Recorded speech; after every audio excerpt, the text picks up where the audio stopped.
True to New York sports, we are now live here on episode number 29 with Boogie Hollis and myself, Lou DiMartino, with special guests today, Mr. Chris Pico and Mr. Richard Steele. How are you guys doing today?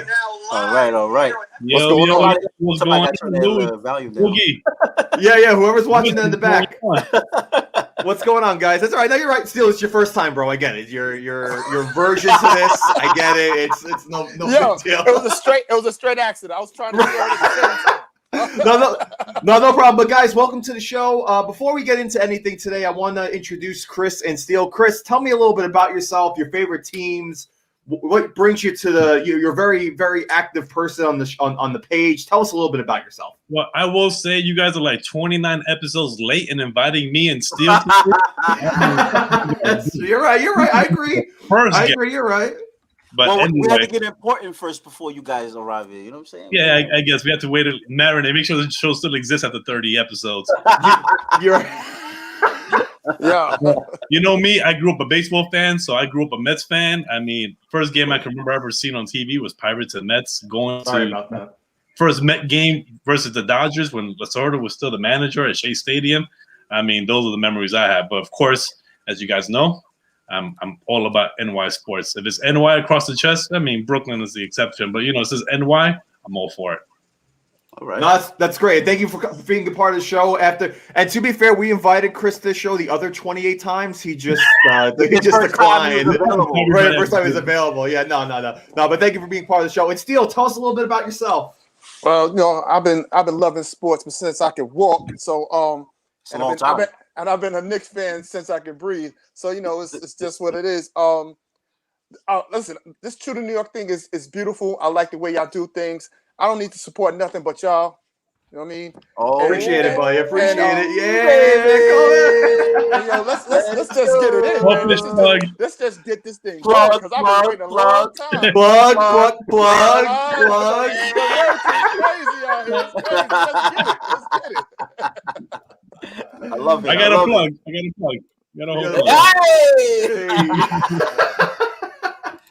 No, but awesome, guys. We're so glad that you're a part of the show today. And speaking of the show, episode 29, we have a lot to talk about, a lot of things that happened this week. So, Boogie, what is our first topic for discussion today? Well, we all know draft night is coming up. So, what is the deal with the New York teams? Yeah, Chris, I see the Giants hat. You think you can give me a little insight? Because to me, it looks like the Giants don't have a glaring need, but my personal opinion, I think they still need some weapons for Daniel Jones. Like the first pick, I'm hoping they get Waddle because he's a playmaker and he can return kicks. So that's kind of like my pick. What do you think, Chris? I think a lot of people are thinking the Giants are going to get a wide receiver in the first round, but like you said, they don't have any glaring needs right now. When you look at who they signed in the offseason, and I have a list of people here, defensive tackles, linebackers, cornerbacks. For the most part, they went towards defense and free agency, even though that was already their strength. So it was kind of weird that they went that way. They did pick up Ross, Booker, and what's his name? Galladay, the wide receiver. Yeah. They got Rudolph is the other tight end too.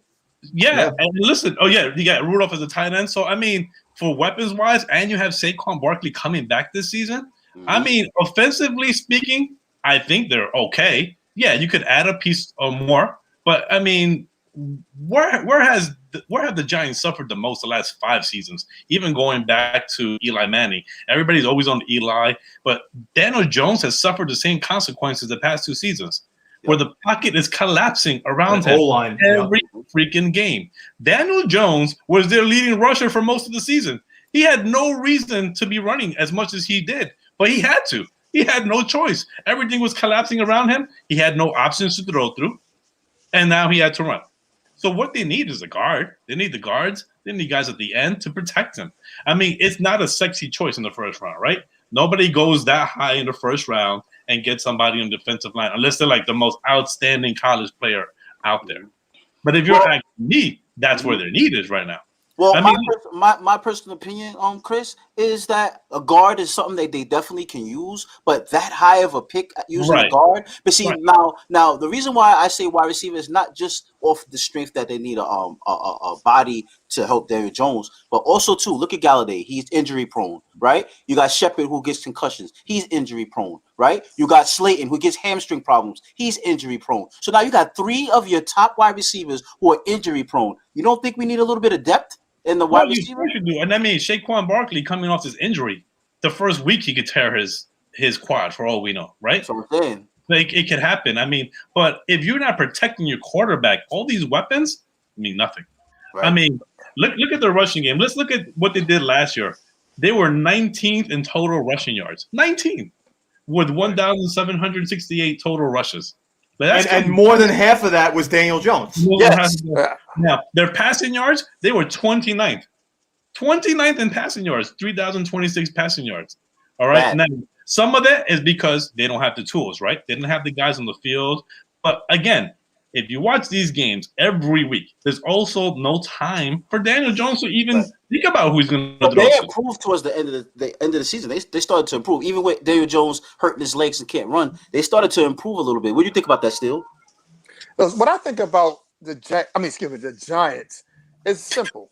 It's no ifs, ands, or buts. The O-line has to be corrected, fixed, upgraded, and once they do that, everything else don't come into play. It's a great wide receiver draft. They can wait late into the second round, early second round, get all the wide receivers they want. The Jets, I'm a Jets fan. I'm sorry. The Giants need to upgrade that O-line, and that is their only deficiency. So here's I see you, Jason. We're gonna get to baseball. No, we're gonna talk about that. Don't worry. We're gonna talk about Harvey Day. So here's the thing that I see with the Giants right now is that the O-line, in my opinion, played incredibly great the second half of the season. Right, they played really well. Daniel Jones was protected much. Daniel Jones did get hurt because an O-lineman did pass by. I know it's gonna be crazy. I know it's crazy, Pico, to get Daniel Jones hurt. But here is my thing: if Devontae Smith is available, I find it super hard for the Giants to pass on him because Devontae Smith could learn a lot from Kenny Galladay, from Joe Judge, and that could be our potential 1-2-3 combo of young players in Daniel Jones, Saquon Barkley, and Devontae Smith being a part of that team. Right. So if Devontae Smith is there, I find it so hard to just not take him. When was the last time the Giants had a Heisman Trophy winner? I just don't think he's going to be available, Lou. You know what I'm saying? I mean, what's the chances of that? I don't think not only is he not going to be available, he's just the wide receiver. Like I said, Waddle, I know. He's a wide receiver and he can return kicks. So that means that even if he's not going to play, he can still get on the field by doing something else. Do you see Smith doing that? No. But they also didn't have Smith probably. Listen, Smith is extremely fast. They probably didn't have him do that because they were afraid of him getting hurt. You know, it's a lot easier to have a 1-on-1, 2-on-1 coverage compared to having 11 guys chasing after you on a punt return. So that could have been the reason why he wasn't getting that too. But my thing is with Smith is that I've watched a couple of mock drafts and it seems, and I'll show you a link, that Devontae Smith falls to the Giants. Yeah, I've seen that too.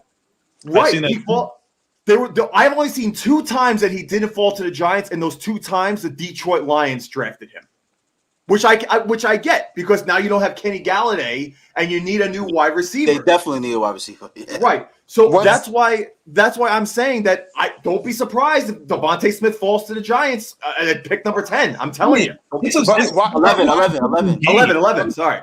This is all about, it's an offensive-driven game, right? So you're always going to get your wide receiver, your tight ends. Those are the guys you're going to go pick first ahead of the quarterback, right? So, but again, where do we fix the guard needs and the corner needs here for the defensive line of the Giants? Because at the end of the day, I mean, you're going to do it in the second round, I guess. I don't know where they pick the second round. But, like, they have – that is important. Because Daniel cannot keep getting tackled every game. He's not going to survive the next 2 seasons like this. This was why Eli Manning was on the decline to begin with. He was laying on the floor half the time. Yeah. No, that's true. We're not going to get anybody in free agency, right? Free agency is pretty much over. Everybody who was available is signed. So you have to do it through the draft. So who's available for the Giants in the second round then to fill that need for them? Right. I think Thursday, Vinny. Thursday. Yeah, the draft is on Thursday, Uncle Vin. Yeah. And yeah, listen, the Grom background, I'll explain why I have the Grom background after Nico. I'm sorry. Still, look like you got something to say. You got something to say still? No, I see you a little upset over there. Like, what's going on? My only problem with getting a wide receiver early is because in college football, there's so many good wide receivers.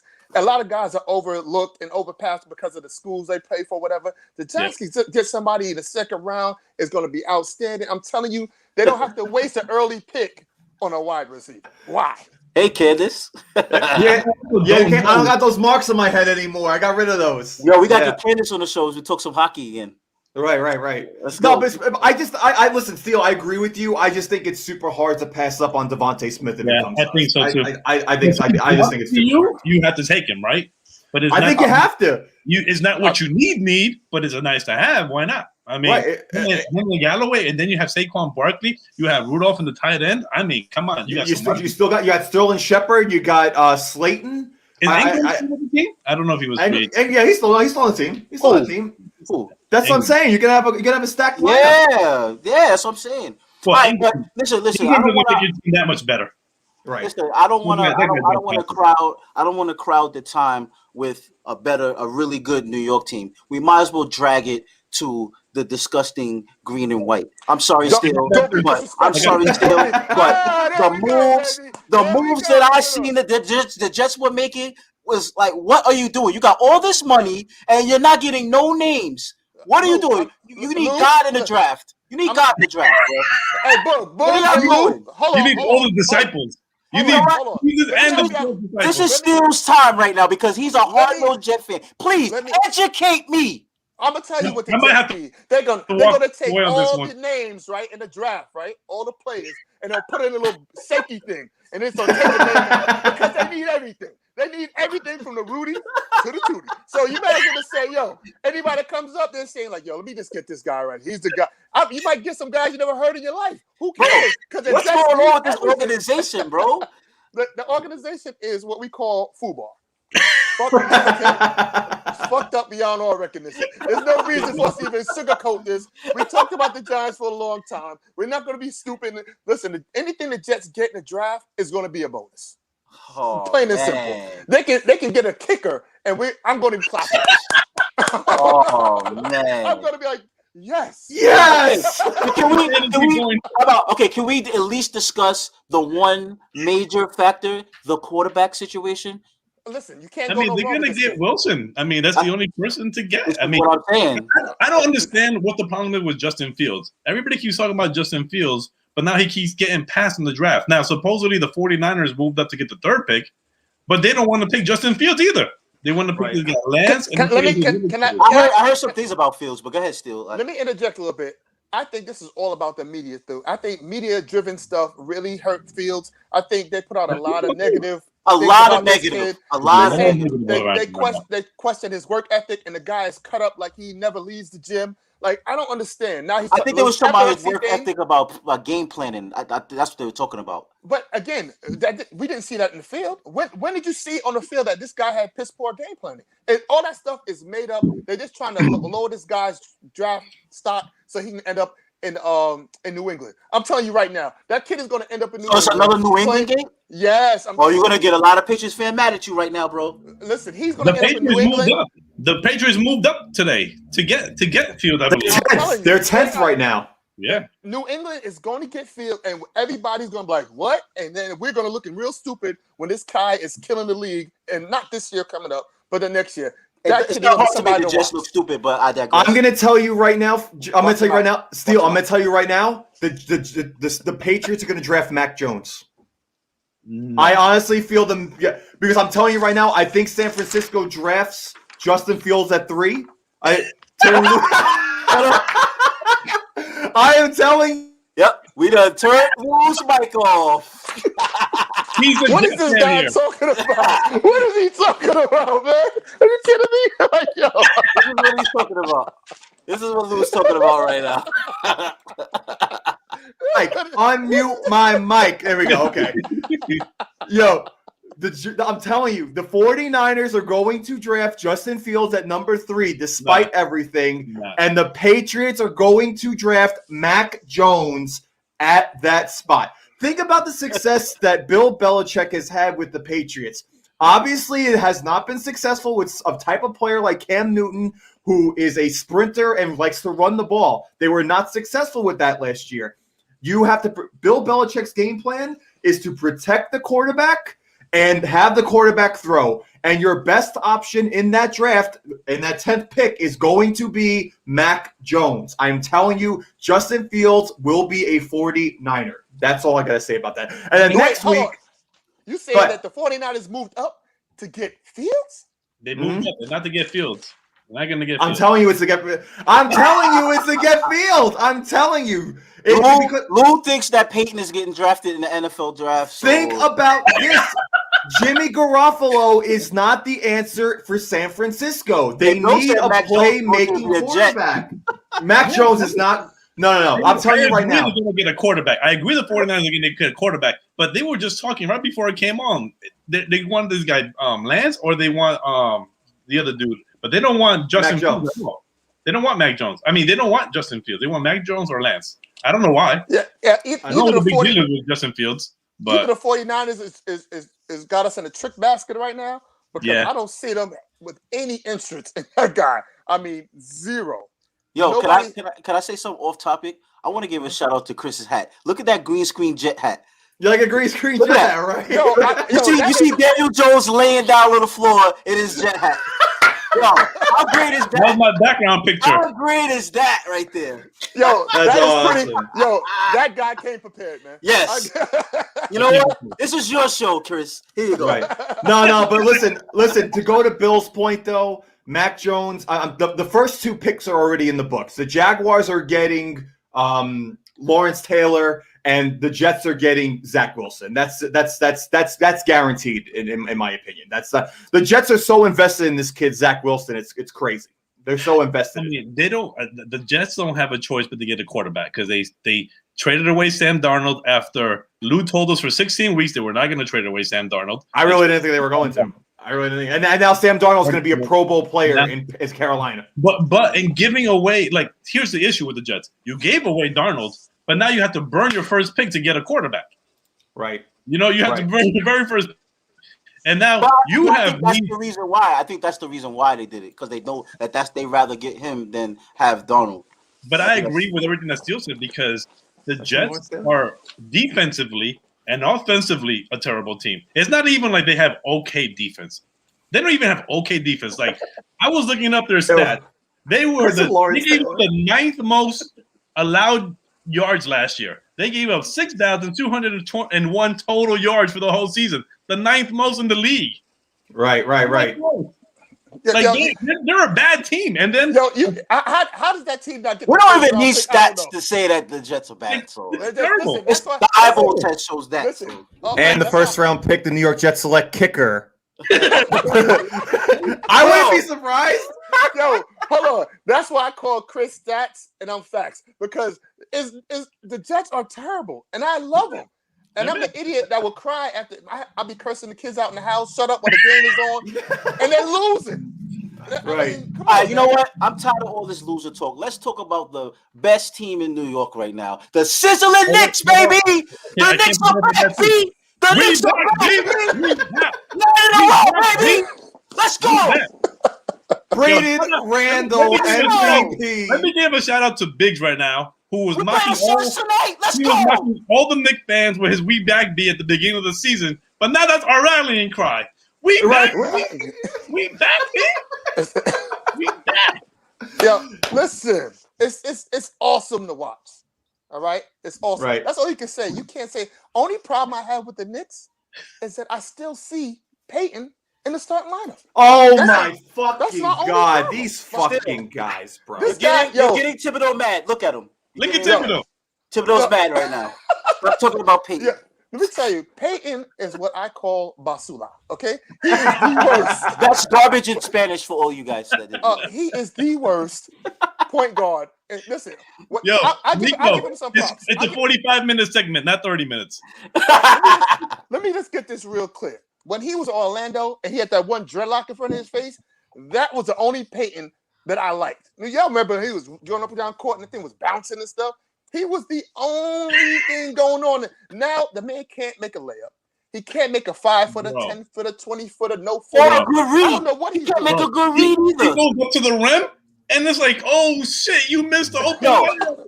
Listen, I'm a very knowledgeable Knicks fan, man. And like I said, I'm fair, but dude, like when he was getting away, when he was getting them little 20 points, whatever, he was doing that same drive to the basket, reverse. You see that reverse? Now, what are they doing now? They block it. They block it because he does the same move over and over again. Like, dude, you can't shoot, so they're not guarding you.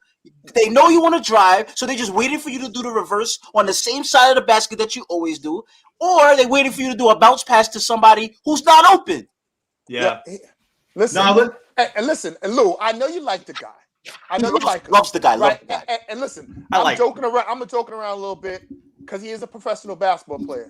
However, he is the only dark cloud above the Knicks right now. No, listen. I will will admit, Pinson, who gets more playing time, is better than Payton. No, listen. I said last week too. I said last week that Rose should be getting the start over any point guard right now on the Knicks. It should go Rose. If you're going to go in order, it should go Rose, quickly, Bullock, Payton. I agree with that now. Disagree with you right now. I'm about to disagree with you right now. I was too, but you go ahead, Book. I'm actually about to disagree with you right now.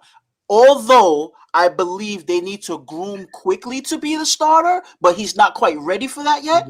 I think Alec Burks should be the starting point guard, to be honest with you. Yeah. Put Alec Burks as the starting point guard since he's not point guard at the end of the game anyway. Yeah.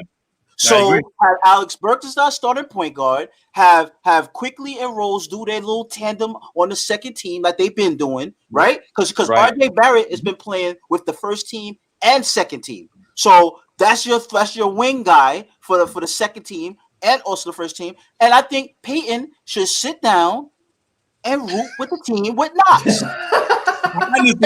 That's what he needs to do. I did. The other day he came into the game. I said, "Oh shit, they didn't cut him yet." I thought he got cut. I hadn't seen him play. Like in this 9-game winning streak, he's only played 2 games of over 20 minutes. Every other game is like 14 minutes. No, listen. Whatever you're doing right now, you got to keep going. Right? You got to keep doing it. That's too many minutes already. Well, somebody has to kill him. The thing is, Alec Burks been gone for 6 games because he put Fred Ntilikina in over him at the end of the game. Remember that? That was wild. That tells you everything. And I don't hate Frank Ntilikina. I just hate the fact that he won't shoot the ball when he's open. That's my problem with him. You know what I'm saying? But you know what? He's still better than Payton. If you take Payton's mind and put it in Frank, you got a good point guard. Yeah. No, I agree because Payton's a very listen. Regardless if you say if you don't agree with me or not, Payton's a good defensive point guard. No, he's not. He's been getting no, he is. He's been getting burnt, bro. He's been getting burnt. He started the year. He gets burnt for 3. He gets burnt for 3 games, and all of a sudden he's a horrible point guard. Hey, apparently you watching the Nets, not the Knicks. I'm gonna tell you. I'll be honest. I'm not a stat guy, but recently the Knicks have been -9 when Payton's on the floor. I mean, it doesn't. It's not a lie, man. He's just not it no more. I wouldn't take him out of the starting lineup because we don't have nobody to replace him. Because we need Rose to finish the games, and I think Rose is good at the minutes he's playing. Rose is getting older. That's what it is too. He can't play. He can't play from start to finish anymore. But we can't rely on Payton to give us anything because as soon as he's in the game, teams are going zone and they're daring him to shoot, and it's hard to look at. You're looking at. I've been watching the games. I know. I'm not disagreeing with you. The solution for Payton is they got to braid his hair up. They got to get him Julius Randle braider and braid his hair. Frank Ntilikina braided his hair. Let's go. Yeah, he sure did. Put him in a game. I'm gonna braid my hair next too. Emmanuel Quickly, I agree. I agree with you. Emmanuel Quickly is not ready. He's not a pure point guard. Like when you watch him out there, I don't even think he's ever gonna be a real point guard. He wants to shoot. He's a shoot first guy. If you know what. If he's 10 feet from the 3-point line, he's going to shoot the ball. He's a rookie, bro. And plus, if he's arriving off the bench, they want him to shoot. That's his job, to shoot. Well, I will tell you. I know Randall's balling out this year. Forget about Randall for a second, though. I think Emmanuel Quickly is the biggest reason. Well, outside of Randall, I think he's one of the biggest reasons why this Knicks team is turning around. When you so RJ has nothing to do with it. No. Listen to me. Forget about ability. But the energy. People looking at you now. No. Listen to what I'm saying, though. The energy he's bringing to this team, it's coming. It's radiating off of everybody. Everybody's looking at Quickly like, yo, that man has confidence that we could win this game no matter what's going on. Emmanuel quickly never looks upset. Emmanuel quickly never seems like he's like shook by anything. He comes in the second unit. He's like, all right, give me the ball. I'm gonna shoot. We're gonna play ball. Now, RJ Barrett did not have a good first half of the season. He was really erratic. We talked about this a few times. He was really erratic the first half of the season. He played great yesterday. He played great the other Saturday. What I will say about what I will say about the Knicks is I like what they're doing after the games. The shoot-arounds after the games. Yeah. Staying prepared. Listen, you can't get good unless you get practice. The NBA doesn't practice like they used to. These guys are going on their off time to get better. I don't know if Peyton's in that group, but I know the rest of the guys are going to get better. No, he's not. You can't tell me RJ was not in the gym shooting for the last couple of months. His shot is totally different. Is way more consistent. He is fluent. He's confident. He's confident. It's all the things that a small forward / shooting guard needs. And when he goes to the basket with confidence, he's getting the foul calls now. Yeah, so he is. everything is coming into play. The Knicks are going to be somebody's bad headache in the playoffs. Yes. That's all I'm going to say. I'm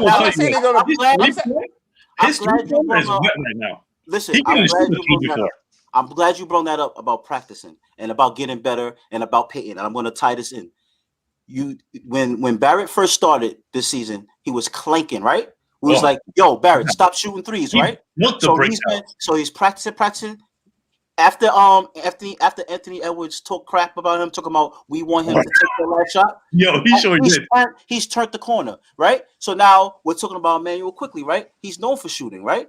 But his shot was like, acceptable. Now Emmanuel quickly is becoming a reliable shooter, right? But let's not forget about the improvement of our first draft pick, Obi. Oh, let's take a look at Obi Toppin and see what he's been doing lately. Obi-Wan, the force is strong with him. Float game in the paint. Yo, Chris, I like that one. Shot clock down to 3. They got to get to work here. Look, they leave him wide open. Wow. And the side pop 3. Good from Obi Toppin. That's one. See here, Derrick Rose getting downhill.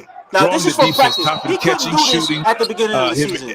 His shot was flat, line drives, and now he's getting a little bit of confidence. Look at that. School down the street from Carolina. Right. I was like, man, he looks familiar. See that? Like, the kid is improving. Off the miss. Here's Derrick Rose.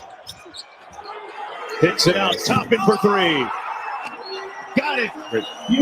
He had some line drives. This one's crazy. Let me tell you something.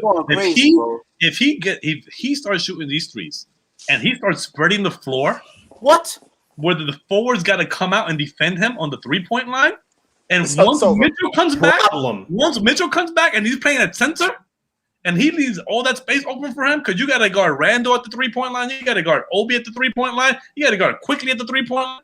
I mean, it's going to be a problem. But do you see what I'm trying to say? Look at the improvement these players are having. Like, you see guys starting off bad and working on their weaknesses. This is something you don't really see. This is why people are gravitating to this team, because like how the Nets are, we're going to get to them.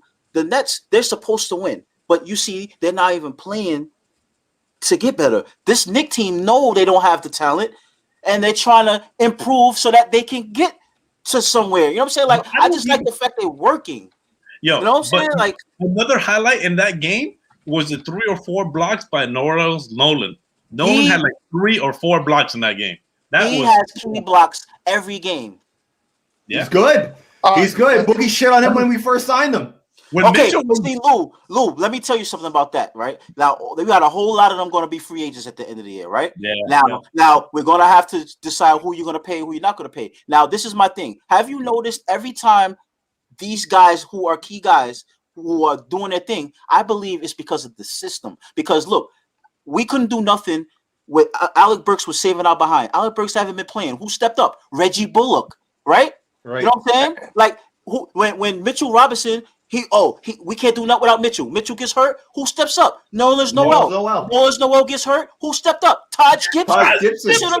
So what I'm trying to say is, these guys, we make a trade. We get Derrick Rose, who wasn't doing nothing on Detroit. So what I'm trying to say is, yeah, these guys are definitely important keys, and they're gonna be free agents. But yo, I think they're a product of the system. Bro, and that goes back to Thibodeau too, right? Thibodeau's That's what I'm saying. Did you hear what Thibodeau did before the last game? They had 2 days off. He actually had them shut down the gym so they could actually rest because they were just coming to the gym. He's like, no.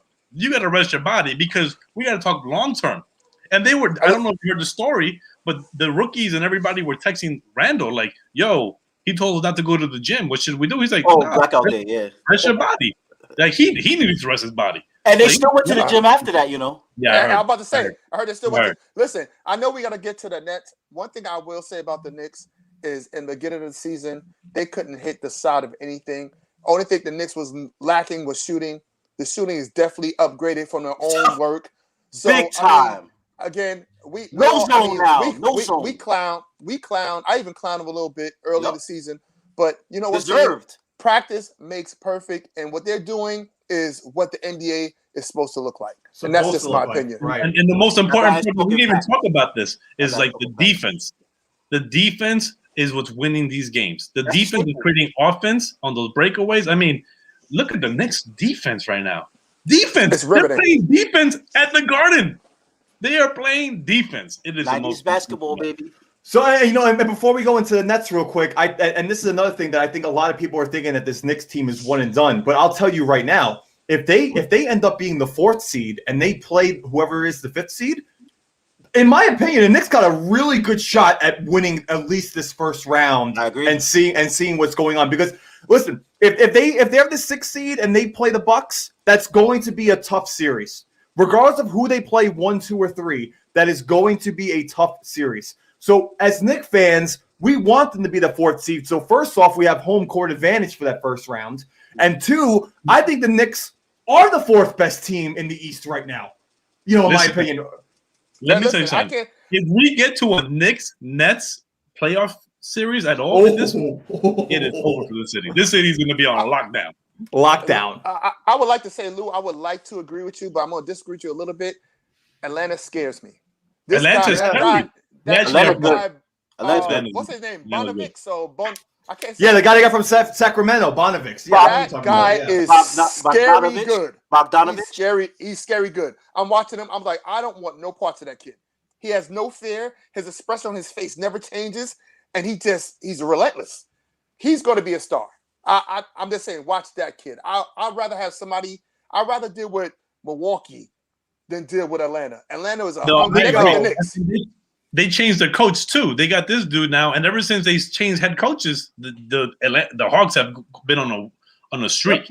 So they are as scary as the Knicks are right now. That shows that coaching is definitely important. Hey, Luke, you stealing comments? I see that you're stealing comments from other people. I don't know what he's talking about. He didn't bring up anything that I just said. I don't know what he's talking about, this sicko. But anyways, what about the other side of New York? Nico's Nets, baby. And Jerome Bookie's Nets. This guy is ready. He's ready. He's got every hat. He bought every hat before he came to the show today. This guy is showing us up, man. Boogie's rich. He sent me. He had to spot me some money for all these hats. Wow. Wow. He got a matching drink for his hat. You see that? Yeah, Knicks too. Nico, I've been saying for weeks that the Knicks need to be 4th or 5th seed. I've been saying it for weeks. So maybe you went back a couple of shows ago and you stole my comment. How about that? For weeks I've been saying that, bro. Yo, these Nets, man. These Nets. The Nets game last night. Kevin Durant came off the bench and the whole game changed. It was over. It was a wrap last night. It's crazy. Before y'all get too heavy into the Nets, commercial break. Yo, get your New York merch. You know what I'm saying? Plug. Get your merch ready. Plug. Get your merch ready. Plug. Get your plug. All right, get with the Nets. Get the Nets. Let's go. Plug it in. Get your merch. Plug it in. There you go. There you go. Ready, Plug it. All right, let's go. Kevin Durant last night showed us he's the truth. People were gonna doubt him after his injuries. He stayed out the game for a year. He could have probably came back last year, but he said, "Nah, I'm gonna sit out the whole season." He could have came back in the bubble, in my opinion. Anyway, but this man didn't play how many games in a row before he got hurt? Then he was off for 2 more games. And last night against the Suns, the second best team in the West, he went off. What he had 33 in 28 minutes. Yes, he did. Now let me ask you a question: do you really think people are doubting Kevin Durant's skill level. I don't think that's what people are doubting. People are doubting his heart or willingness to do the extra to do what a winning team is normally needed to be done. Because a winning team works hard together, tries to get chemistry, so that because you know what chemistry does? Chemistry doesn't do nothing as far as quarters 1 through 3.5, because chemistry helps at the end of a game when you have situational things where you need to know where each player is and what they like to do. And that's something that these players haven't gotten to do together. And that's going to be important when playoff time comes, no? You know, I think it's important, but right now, you can't take the risk of Harden or Durant getting hurt and not even making it to the playoffs. You know, you can't take that risk right now. There's still 11 games left. I would like to see them play at least the last 3 games together. But if Harden isn't ready, Harden was your best player. He was holding the team down. I was against that trade. I hated the trade. Everybody knows I hated the trade, but it was the best thing that happened to the Nets. Because that went out. I mean, Kyrie was doing his own thing. He was Kyrie is on fire right now. He's on fire. Kyrie is doing his thing. When the trade happened, Kyrie disappeared a couple times. He just has something going on in that mind of his, but he's on fire. It's Ramadan. He's hungry. He's hungry. Hey, Olajuwon was hungry too, but he still plays, bro. Listen, here's the one thing I will say about the whole Knicks thing is that you can tell, like, as Knicks fans, we see this, right? We see the heart that this Knicks team has, right? Mm-hmm. It's hard to build chemistry with your 3 best players as a Brooklyn Nets fan when at least one of them is out every single game, right? Still to this day, the Nets have only had 8 games together out of the 60 that they've played with Kevin Durant, Kyrie Irving, and James Harden. That is a problem still when you only have 12 games left going to the playoffs, in my opinion. They beat the Suns last night, who we all agree are a really good team, right? They only have 18 losses, the second best team in the West, and they did it with only 2 of their superstars. So to make it through the East, you might not need all 3. And even if you had all 3, you don't have to play them at the same time. You can play them. But you do know playoff basketball is different from regular season. It's different, but you don't necessarily need all 3 of them to play at the same time, especially in the first round. Probably not in the first round. Maybe in the second round. But who's going to be that first round though? Who's going to be that first round? Because not for nothing, you see like the Celtics and the Heat, who were projected to be higher, they're lingering around that spot that the Nets possibly could be playing. You know what I'm saying? So imagine that kind of matchup. Because if they got that kind of matchup, you can't just be getting away with 2 players in a playoff time. But no way. They're struggling to get in the playoffs now, those teams. What makes you think they can't? Only thing I'm gonna say about the Nets is KD is definitely the truth. You watch KD come back, and you seen AD come back for the LA. LA looks like trash. KD came back, and the Nets look like you can't compare the two though. You can't compare. But I'm not saying I'm just saying superstar to superstar. If you you said LeBron came back, then that would be a better comparison. But AD is supposed to be that guy too. So when you got Kevin Durant, a little yak. When you got Kevin Durant, right, and Casamigo, the way that he's playing the way he's playing, that guy is something special. I slept on him. Did you see what he did? And nobody could stick him on the Suns. They threw everybody at him. Yo, Chris Paul was like, I got him. Kevin Durant was like, no, you don't. I mean, he's amazing. He's a freak of nature. So, but that's what I'm telling you. Like, I agree. Like, all they need is 2 superstars. Yeah. To get through the East, all they need is 2. Yeah. And one of them has to be KD though.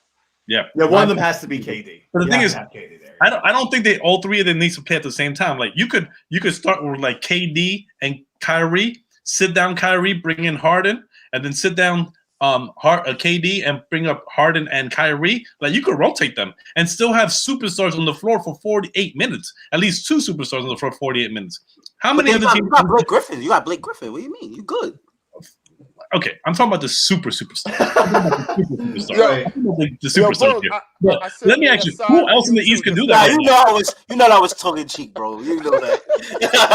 Well, let me ask you guys this though, as New York fans in general, right? Let's just say you're not being biased. What do you think the percentage is of New York people that are going to be rooting for the Nets and the Knicks if they play each other come playoff time? This is a Knick town. It will always be a Knick town. Yeah, This will always be a new city. You don't The think the Brooklyn the Brooklyn Net fans, the hardcore Brooklyn Net fans, are gonna be like, yeah, this is gonna be our town now. All five of them always say that it's their town. All five Net fans say it's their town, but all five. Listen, right? I'm a Met fan, but we all know in '86 when the Mets won in '86, this was still Yankee Town. Even as bad as the Yankees were in the '80s, no. In the '80s, when the Mets were winning, it was a Met town. It was not a Yankee town. And I'm telling you that right now because I actually liked Don Mattingly as a player, and nobody was talking Yankees at all. Don Mattingly seemed like to be the curse because they won before him and they won after him. So it was not a Yankee town. Doc Gooden, Strawberry, and all them, Dykstra, they had the town at that time, bro. That I disagree with. You know See, here's the thing. I wasn't alive then, and all you old fucks were. So that's I don't. My dad told me all about it. I know. There it is. I was waiting for. I was waiting for it. Let me ask you a question. No matter how bad the Knicks are, right? No matter how bad the Knicks are, no matter how good the Nets are, we always talk more about how bad the Knicks are over how good the Nets are. Like that's our conversations always theater. In this city, it will always be about the Knicks, no matter how bad they are. And then when they're good, even if they're that much better than what they were yesterday, we're going to talk about them even more. And listen, not for nothing. Yeah. Even if the I'm sorry, still right, you can go right. Okay. Even if the Mets were a better team in the '80s or a more known team in New York, the Yankees were still the universal team then. They've been the universal team since the '50s. You know what I mean? Yeah. So even if there was buzz about the Mets being they're the team of New York. If you're not in New York, you still think the Yankees are the team of New York. That's just that's just how it goes. That's right now. That's right now. Because Desmond, did you guys see Desmond pointed something out? Uncle Jeff had 2 great dunks last night. I don't know if you have those highlights. Those dunks are crazy. Yo, let me tell you something. Not just last night. If you watch net games, Jeff Green seems to always got some type of, because you know what it is? You don't expect it from him. You know what I'm saying? Like, we watched his whole career. Yeah. He takes it to the basket very strong, but this net since he's been on the Nets, he always gets some type of like long Statue of Liberty like type dunks and with authority. But nobody even like notices it because it's not like Bridges like dunks. You know what I'm saying? It's not Nico, come back up from Florida, Nico. I need to punch you in the face, bro.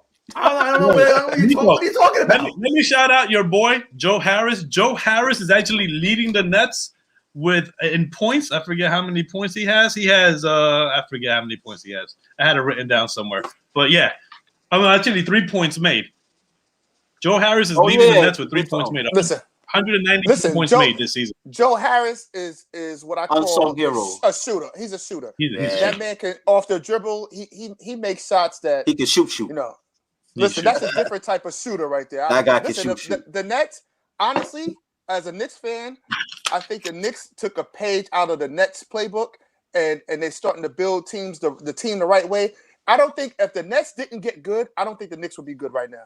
Because the Nets, I think they paid the blueprint for New York City basketball to come back.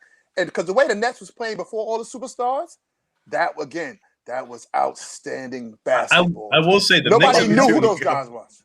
The Knicks and Nets have a really tough schedule. These last 11 games they play, it's really tough. These teams, they're not playing a lot of subpar teams the rest of the way out. Yeah, but we're tough now. We're tough now. You know what I'm gonna say about NBA basketball? It goes according to the way the refs play the game. I'm not gonna lie. The Knicks are getting calls that it wasn't getting a couple of months ago. Bro, you always complain about that. You've been complaining about that for years. How they never get calls? They never get calls. They're getting calls that good teams get now. That's going to change the flow of the game. The referees, we all know the referees control the game. It's just what it is. I mean, we watch basketball. It's the same thing with the umps in baseball. The strike zones changes according to whatever ump is behind the plate. That's true. So, again, the Knicks are going to be all right. The Nets are going to be great. And New York teams, except for the Yankees, are going to be good. Hey, speaking of the umps, who had to ice the arm of the umpire who was calling strikes for that man, DEGROM? That man, DEGROM, is a problem. I got you, Nico. I got you. Debates whether he's the best pitcher in baseball. I think it's to rest now. Please. Please, he's the Bro, best. let me tell you pitcher. something. That guy is. I have never seen pitching like that ever. I don't care. You go crazy. old school, new school, any school you want to go to. That man. I don't know. They is said Gibson was something- like that. They He said, is a bad man. Listen, He has Koufax, 50 Koufax, strikeouts in you know. 29 innings. 50 strikeouts in 29 innings. Yo, hitters get in the batter's box, and they are legitimately nervous. You see them, they're like, I don't know what I'm gonna do. This guy is amazing. What's he gonna throw? I don't know. They're looking into the dugout like, hitting coach, help me. Hell yeah. Yo, let me tell you something. People were frowning upon me when I was making that comparison between him and Seaver.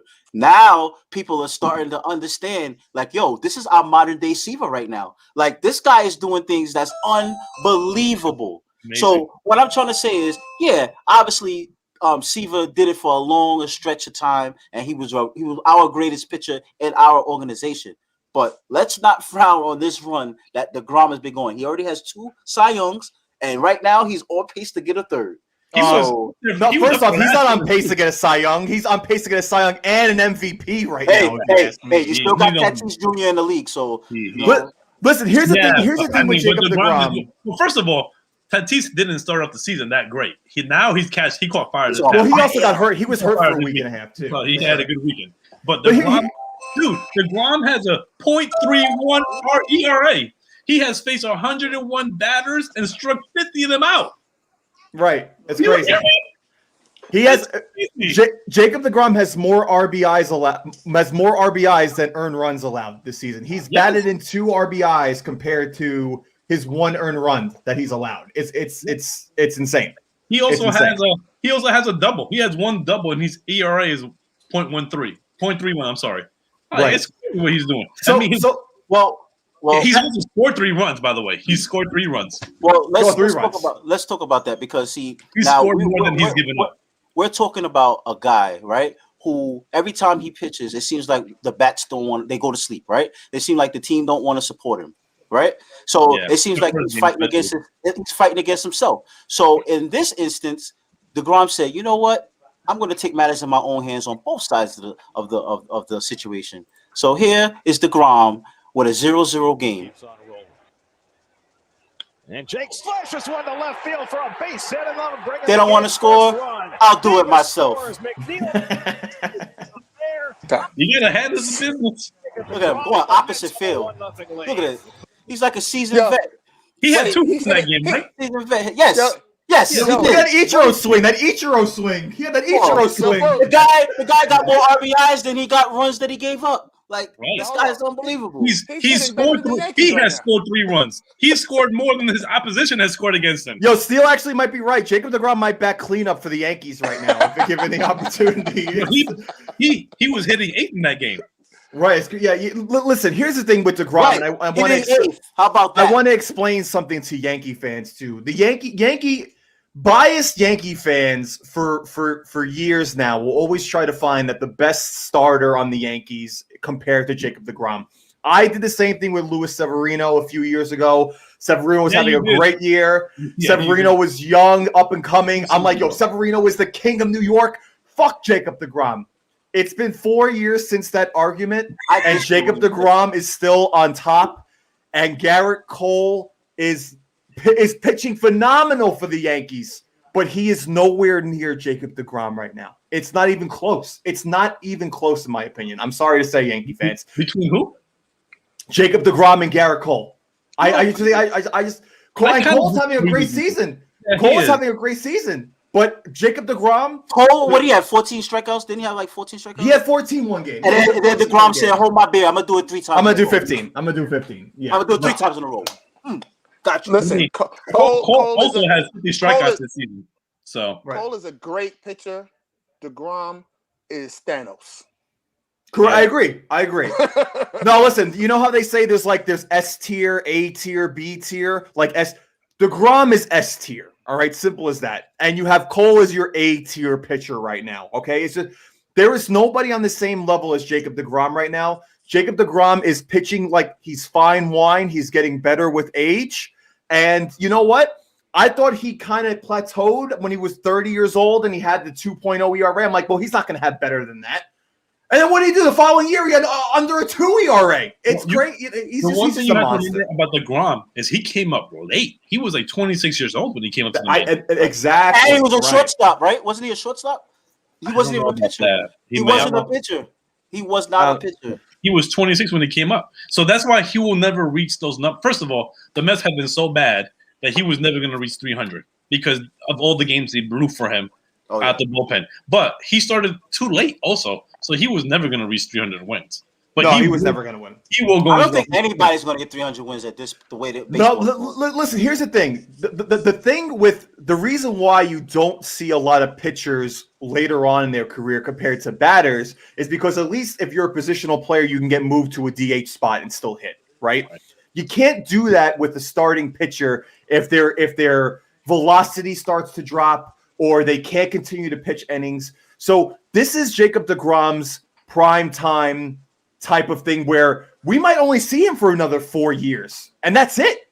Maybe. You know what I mean? This isn't, and I'm not trying to shit on the dude because he's an amazing pitcher, but pitchers have a different and pitchers have a different lifeline than hitters. There's a reason why Julio Franco was a positional player until he was 43 years old, and then he went to an American League team and batted until he was 46. The only other pitcher that I remember was Jamie Myers, who was over 43 years old still pitching. You know, it's one of those things where, but you know, I wish Jacob deGrom the best, and I hate that he's 32 years old and he's only in his third or fourth best year of his career because he started up late. He's getting better and better, bro. I know, but imagine if this was Jacob deGrom when he was 25. Imagine what we'd be able to see later on in his career. I know we're going to move on to the Yankees, but Bugs, you have a point. They are 7-4 in the division right now, so far so good. I mean, they're 9-8 total. Total record's 9-8, but they are 7-4 in the division. It's a very tough division according to you. It's going to be. It's going to be a tough division. But the Mets are tough too. That was the only point I was trying to make. The only point I was trying to make is everybody was saying, "Oh, the Braves are better. Oh, the Nationals, the Phillies, everybody's better than the Mets." The Mets are tough, guys. No, Uncle Vin, I want to say it's Randy Johnson. I'll look it up for you in the meantime. But continue, guys. I'll look it up. All right. So let's go across town, man. Let's. Well, before you go any further, let's say this plug right here. Okay. The Yankees are going against Harvey tonight, so we should get a win. Continue. Right. So is it still Harvey night? Is it still Harvey night when Harvey pitches? Because they're calling it Garcia Day. They're calling it Garcia Day. Oh, that's right. Garcia's pitching against Harvey. What a matchup this is going to be, huh? Yes. By the way, the last 300-game winner, Randy Johnson, 2007. Yeah, Boom. He played 62 years in the league. So he did. He pitched a perfect game when he was 40 years old. That's unheard of. That's how good Randy Johnson was. Still throwing about 94, 95. Right, exactly, right. No, I remember watching it. I swear to God, I watched it the other day of him with him pitching a perfect game. In the 8th inning, he had 97 still at 40 years old. But he's also a 6'10" monster. That's just what happens, you know. Anyways, all right. Well, let's talk to me about these Yankees with this slide. I mean, I know, like I said, we've been talking about how early it is and everything, but Yankees down 2-0. They're looking bad, bro. They're looking bad. Wait, Harvey? They can't score on Harvey? Listen, let me tell you about. But Garcia has not been great. This is why he was in the whatever the remote site. Him and Herman was sent to the remote site because they haven't been great. So that's why they had to call him up. Sorry, Steele. Hold on, I got it. Before we talk about Yankees, let me get another sip of my yak because they make me want to throw up. The Yankees. We talked about this a little earlier before we got on, but I'm going to bring it up again. Listen, the Yankees do not know how the situation will hit. They are terrible. They look lost out there. I don't know what's going on. They're a terrible team to watch. I can't watch the whole game. I was watching bowling and flipping back to the Yankees. Okay, I mean, I'm a bowler, but I love to bowl. But I'm saying the Yankees was almost impossible to watch. The game looked like a little league game. It was horrible. It was just. But they had the opportunity to sweep yesterday during the day. They were up, I think, in the third or fourth inning. 3-0. They were up 3-0, and the starting pitcher gave up 4 or 5 runs in that inning, and that was it. I mean, they just looked defeated. They hit a ground ball up to I think it was by the second baseman, and he didn't even make a move for it. It was like he's like, oh well, Olay, like what's going on? You know the Yankees are bad when they still have Brett Gardner in the lineup. They had to sit down Clint Frazier again. They had to sit him down again. Listen, I said last week that Brett Gardner might start going leadoff, and he went leadoff, but they didn't put DJ LeMahieu third. They put Aaron Judge, has been batting third. And it has not helped. No, it has not helped. Listen, here's the one thing that I think Yankee fans don't understand about baseball is that you can't have every single hitter in your lineup always swinging for the fences. I thought the Yankees were going to learn from when they struck out 20 out of 27 times in that ALDS game, that they would learn to start hitting small ball. Analytics, baby. And every single Yankee besides DJ LeMahieu, who's still only batting about 260 right now, are swinging for the fucking fences every single at bat, and it drives me fucking crazy. Even when you are up 2-0, 3-0, and all you got to do is get a hit to make it 4-0. The other day, they had a runner on second and third. They were up 3-0, and they got no runs out of it because they were all swinging for the fences. They struck out 2 out of the 3 outs and popped up on the other one.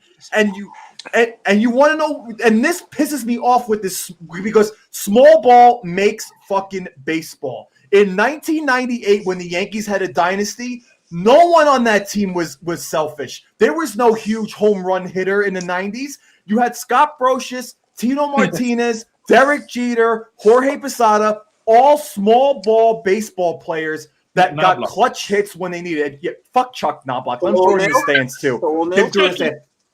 They are, in my opinion, a disgrace to any Yankee team that is happening right now. And I know it's only 20 games in, and I'm still optimistic about it because on paper they look great. But it is extremely hard to watch being a New York Yankees fan, seeing that they just give away so many at-bats. Can I say something? I told you this from the beginning of the season. Their pitching past Cole is not Brandon Williams. They're not. Right. They don't have. I told you from the beginning. I said they don't have great starting pitching, and if they can't pitch and they can't hit at the same time, they're in problems, and that's where they are right now. Sorry, Can I say something? Like I hear what you guys are Yankee fans. You're frustrated. You said it's hard to watch the Yankees because that's how they play. Now I'm gonna look at it from an outside point of view because Aaron Hicks sucks too. I'm a Mets fan, right? Now I like baseball. I like all sports, so I watch everything. You know what I'm saying? Even though I'm not a Yankee fan, I watch Yankee games. You know, right?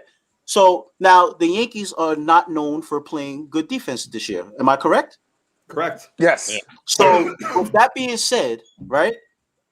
I seen a play that Clint Frazier made that I thought was outstanding. Now I'm going to play the clip, but then I'm going to have something to add to this, to why I'm going to say what I'm saying here. So here's Clint Frazier, right? Hold on. Right? He's out here. Good read. Dives. Great play. Right? Now, as a Yankee fan, I was like, oh my God, what a play. But look at these guys. No excitement. No nothing. Yeah, regular catch. Whatever. Like, as a Met fan, that's not the kind of like we love baseball. Like as a Yankee fan, you guys are so stuck up. Even the players are that way. Where it's like you guys think winning is it's whatever. Like bro, like this is baseball. This is a game you're supposed to love. The fans are supposed to be enjoying this game. How are you gonna enjoy like guys making diving plays like that, tucking their shirt in, no emotion? Like who wants to watch a team like this? That's boring. You got a comparison here? Can you compare this to anything? Yeah, like for instance, right? Oh, let's say putting salt on the wound, Chris. I appreciate it. That was a great play. Like, you have to watch that play that Clint Frazier did yesterday. Like watch it in slow motion, and you will realize how great what he did. He was right. I mean, it was a great amazing catch, and there was no excitement. Now I'm a Met fan. I'm a Met fan, right? Hold on. Let me end that real quick. I want to show you something that the Mets had a similar outfield play. Right? Yesterday. Both of these were yesterday, right? Yes. This is Almora. Y'all can see this? Yeah. Hold on. Let me see if I put the audio because I'm gonna play the Spanish version, guys. I'm gonna play the Spanish. Let's go. That's gonna show even more how this get your team. Rosetta Stones out, everybody. Everybody, get your Rosetta Stone out. All right, Chris, I'm gonna need you to translate. y'all ready? Take me back to the bodega, baby. Hay dos outs. Viene el fuerte lanzamiento, batazo peligroso, profundo por el central. Almora va atrás. Almora sigue atrás. Almora llegó. ¡Almora! ¡Espectacular! Now look at the Mets players. Look at the Mets players. Look at it, smiling, emotion, jumping, like happy. What a play, guys. We love baseball. Like, you're a Met fan, and your hype, you see the players' hype, it gets you. You heard him. Okay, so here's the thing with this book. Yes. Hold on. What I'm trying to say is, man, it's boring watching the Yankees, bro. I don't care if y'all are winning or losing. It's boring. Home runs only. No emotion. I agree with you on that. I just agree with that. But the only difference. And I was talking to my girlfriend, and I said, "Oh shit!" She's like, "What happened?" I said, "Clint Frazier." She's like, "Oh, forget it. I don't want to hear about that." But I'm like, "Yo, you should have seen the play. Like he flew through the sky to get that. It's crazy how great that play was." But listen, when you're down 7-4 and you're not home, you're not going to be excited. That saved 3 runs right there. That saved 3 runs. That should be your battle cry right there. Oh shit! Clint Frazier just did that. Bro. Okay, let me tell Lou. I forget what year was it when the Mets played the Cardinals in the playoffs and Chavez went over the fence to get that ball against St. Louis. NLCS 2006 and they were against down. the Cardinals. They were down in that game, and everybody was excited. They were down. They were excited. But they were only down 1 then. It was playoff game. I was at that game. They were only down 1 run. That's totally different. I was, yeah. My friend got me a ticket to it. And I had to go. You gotta be excited for those things. Your teammates should be. The teammates have to be excited for that. And I'm not disagreeing with you there. Like, oh, nice work, Frazier. Thanks for catching that ball. Let's get to the dugout. That's what happens. Guys. Yeah, the Yankees. You know what the Yankees were saying after that? Guys, now we gotta go hit. Oh. Yeah. I mean. That's exactly what's happening. Listen, Lou, you can probably help me with this. Are the Yankees the only team that don't swing on a 3-1 pitch? It's crazy, right? It's crazy. A hitter's count. It looks like they're looking for the walks to get on base, but then they swing for the fences when they get on base. That's the crazy part. I'm looking at the game and the pitchers are throwing 95-mile-per-hour strikes down the center of the plate, and they're like. I'm like, what are they looking at? But you know what comes down to that? The Knicks are beating the Suns, just like you know. Steele, you want to know what that comes down to also, though? Is and like we spoke about earlier before the show started, it's the whole analytics thing. It's they go into the game, and Aaron Boone says to them, listen, if you get a 3-1 count, he usually throws a breaking ball away, right? So look for that breaking ball. And then what happens? That they throw a fastball down the middle, they miss their opportunity because of fucking analytics. Instead of waiting on a pitch on 3-1, which you're expected for a pitch to be in the strike zone so you don't get a walked. It never they just don't swing at it. And then it becomes 3-2, and then they choke up on it to try to just get a hit out of it, and they strike out 19 out of 27.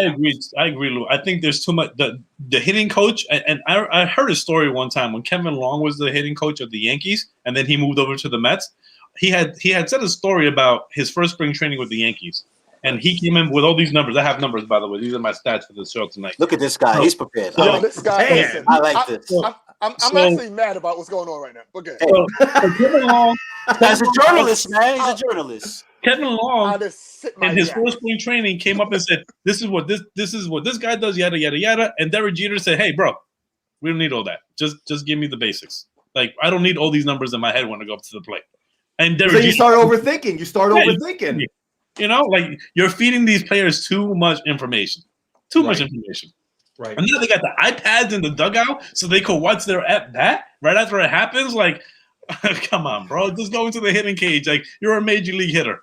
You already know. You've already done the work. You know what these guys throw. It's no science to it anymore. Come on. We all played a little bit of baseball, right? Yeah. Everybody hit off a tee before, right?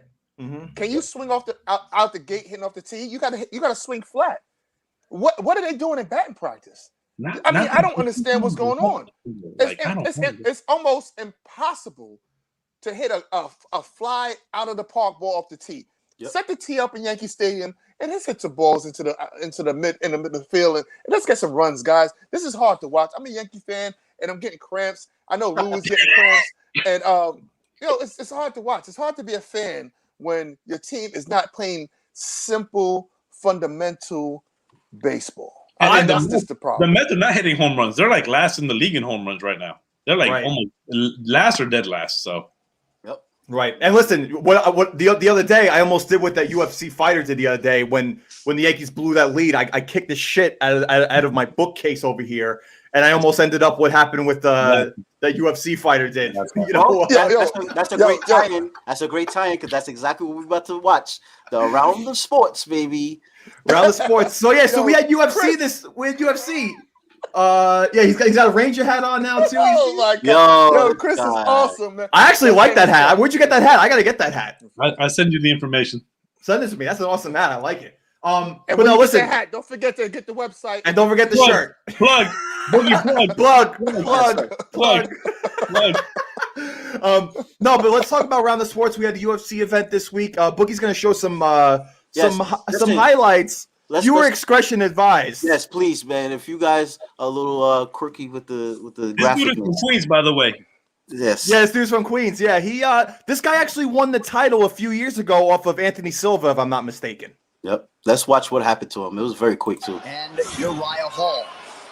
Blue trunks for Weidman, so black trunks if you want to know what's going to happen, just watch his right leg. That's all. He a slight plus 105 betting underdog per I can't even watch it. It was so hard to watch.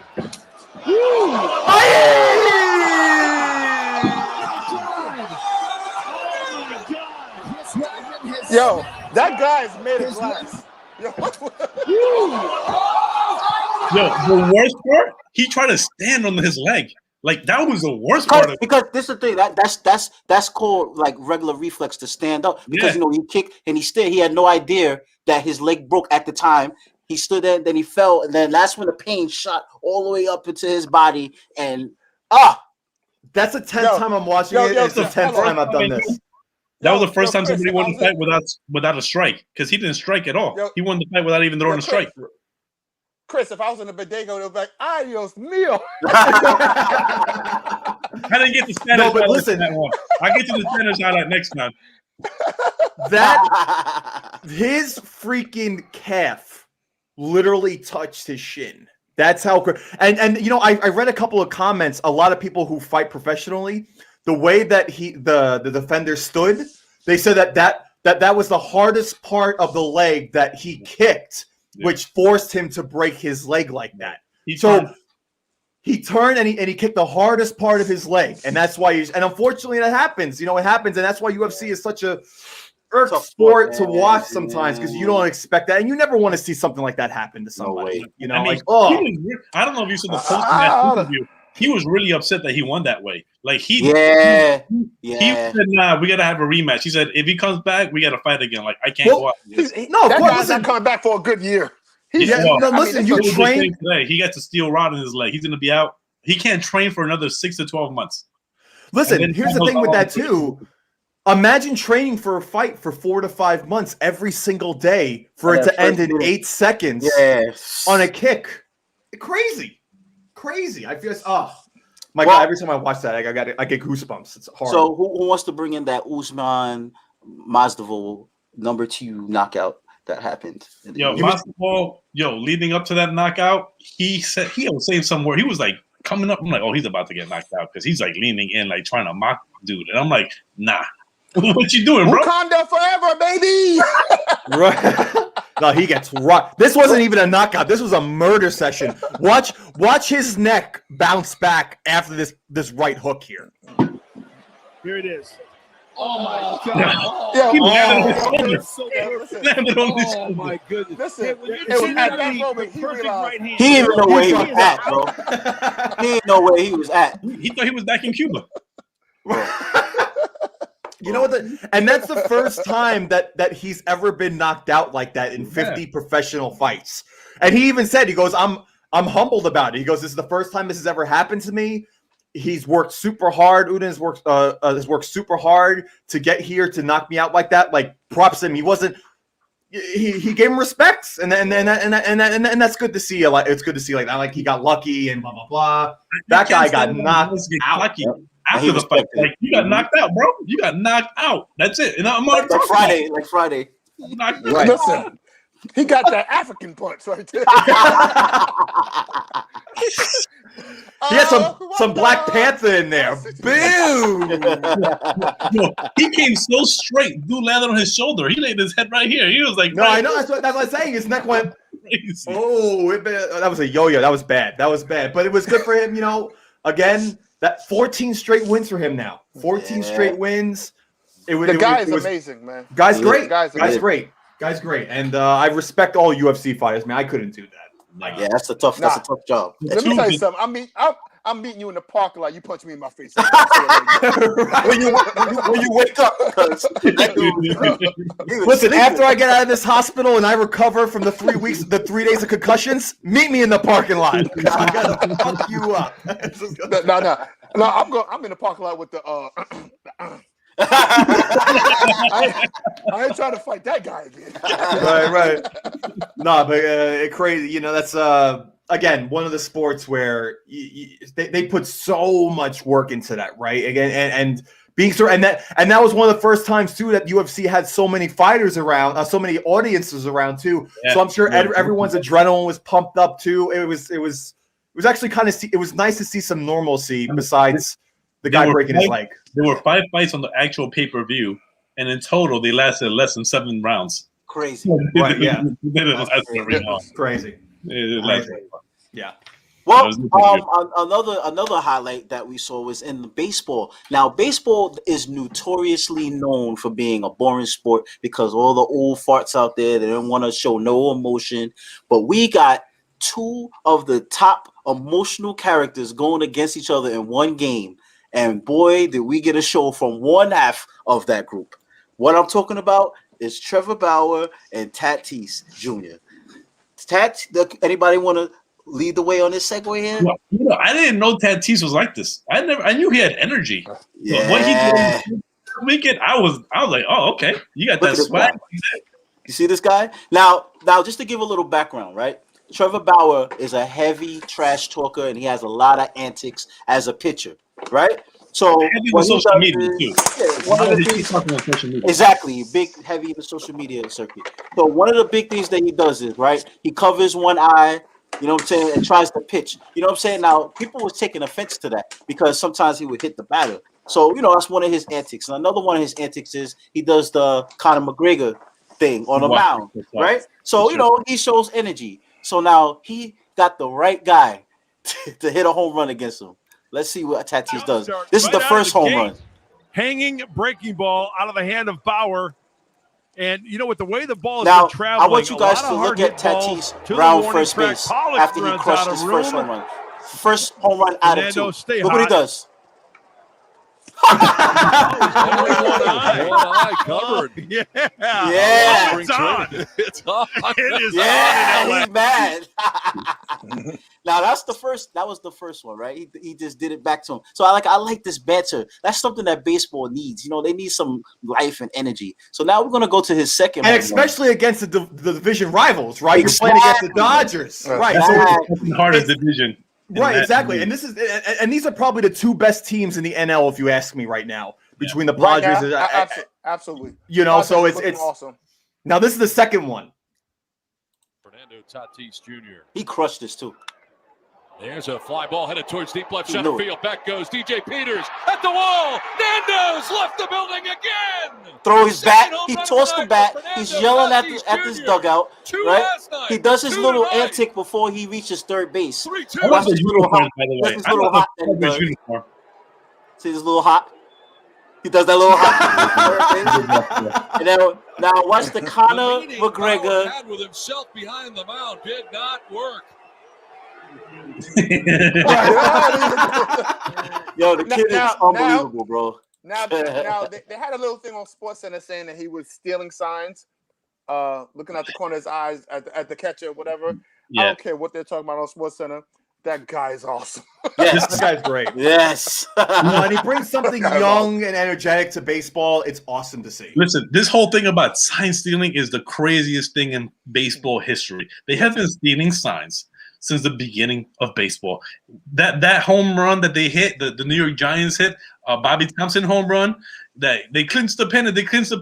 They claim that they stole signs and they were using like flash mirrors in the outfields for that. Like they've been stealing signs since forever, and he can't even steal a sign. Like from that point of view, he can't see the sign. He was looking for location. He was looking for location there. But come on, Listen.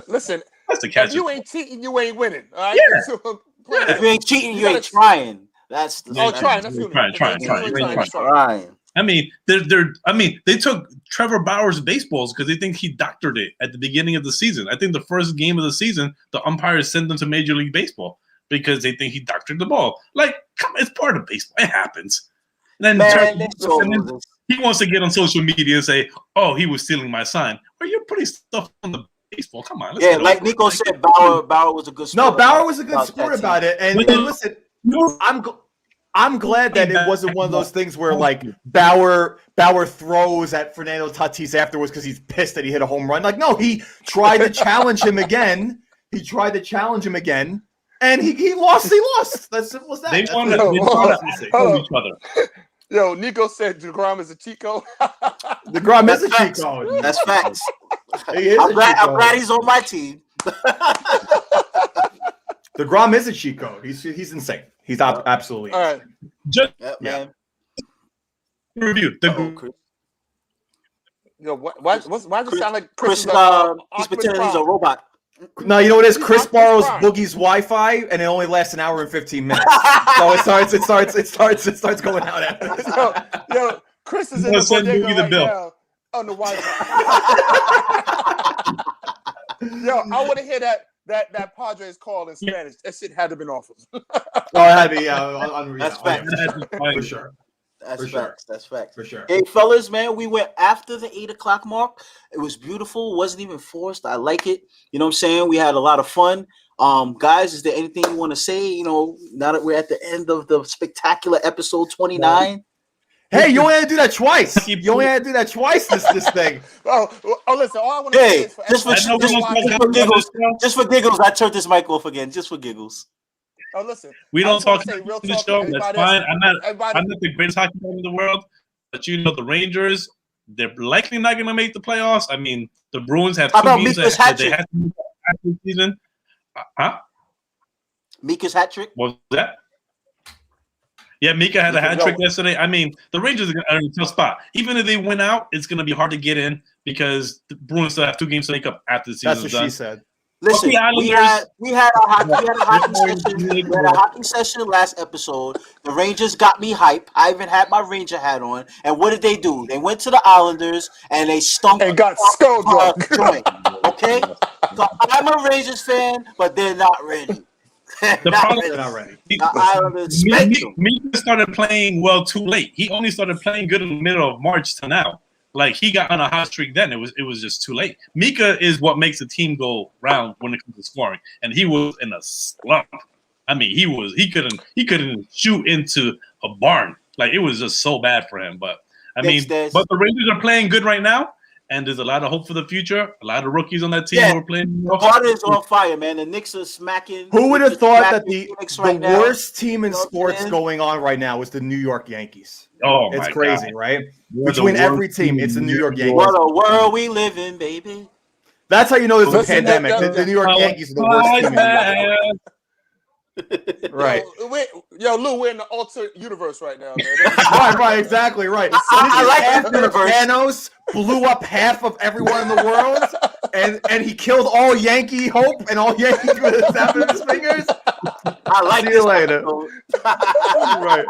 But now, guys, we want to thank you guys for being on the show today. We really appreciate you guys taking out your time and being with us. We want to thank you guys for also being a big part of the True New York sports community as well. We know you guys are always posting and being active, so thank you guys very much.